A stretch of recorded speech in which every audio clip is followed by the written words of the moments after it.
वलसाड जिले में सर्वश्रेष्ठ शिक्षक पुरस्कार वितरण समारोह आयोजित किया गया, जिसमें वित्त मंत्री कनुभाई देसाई ने मुख्य अतिथि के रूप में शिरकत की। इस अवसर पर जिला और तालुका स्तर के सर्वश्रेष्ठ शिक्षकों को प्रमाण पत्र, शॉल और प्रोत्साहन राशि का चेक देकर सम्मानित किया गया। वित्त मंत्री कनुभाई देसाई ने अपने संबोधन में कहा कि शिक्षा के बिना कोई भी व्यक्ति आगे नहीं बढ़ सकता। उन्होंने कहा कि भारत में अनादिकाल से गुरु शिष्य परंपरा रही है और शिक्षा से समाज और संस्कृति का संरक्षण संभव है। कार्यक्रम में ज्ञान साधना स्कॉलरशिप योजना के लाभार्थियों, कॉमन एंट्रेंस टेस्ट पास करने वाले छात्रों और 100% परिणाम प्राप्त करने वाले स्कूलों के प्रिंसिपल को प्रमाण पत्र देकर सम्मानित किया गया। इसके अलावा नई शुरू हुई स्कूलों में छात्रों को एजुकेशनल किट देकर उनका स्वागत किया गया। जिला और तालुका स्तर पर सर्वश्रेष्ठ शिक्षक पुरस्कार के विजेताओं में कपराड़ा तालुका के 3, वलसाड़ के 4, वापी से 3, उमरगाम के 3, पारड़ी के 2 और धर्मपुर तालुका के 1 शिक्षक शामिल हैं। एंकर सेकंड कार्यक्रम में जिला पंचायत अध्यक्ष मनहर भाई पटेल, धर्मपुर विधायक अरविंद भाई पटेल और वलसाड़ विधायक भरत भाई पटेल ने शिक्षा के महत्व को समझाते हुए अपने विचार व्यक्त किए। जिला शिक्षा अधिकारी डॉक्टर राजश्री टंडेल ने स्वागत भाषण दिया और जिला प्राथमिक शिक्षा अधिकारी डीबी वसावा ने आभार व्यक्त किया।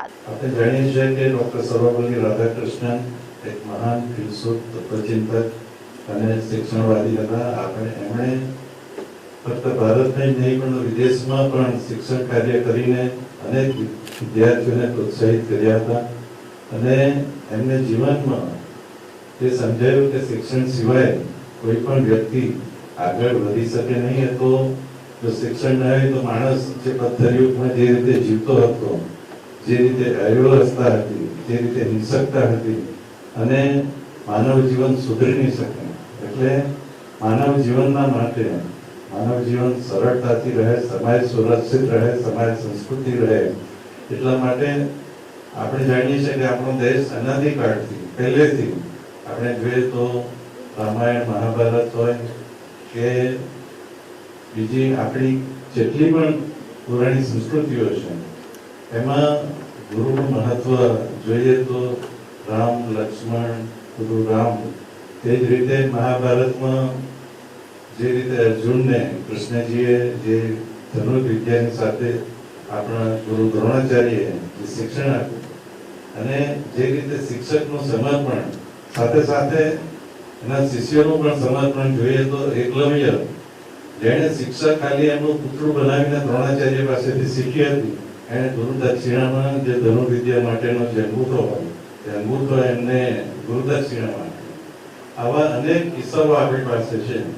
આપણે જાણીએ છીએ કે બાળક સૌપ્રથમ વાર એનું શિક્ષણ એની માતા પાસેથી લે છે।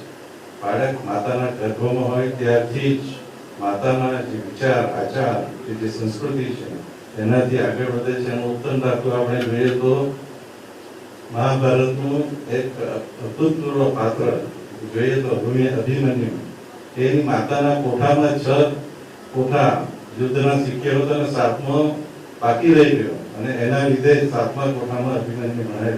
द वॉइस न्यूज के लिए ओलिवर ठक्कर की रिपोर्ट। खबरों में बने रहने के लिए द वॉइस न्यूज को सब्सक्राइब करें और बेल आइकन दबाएं।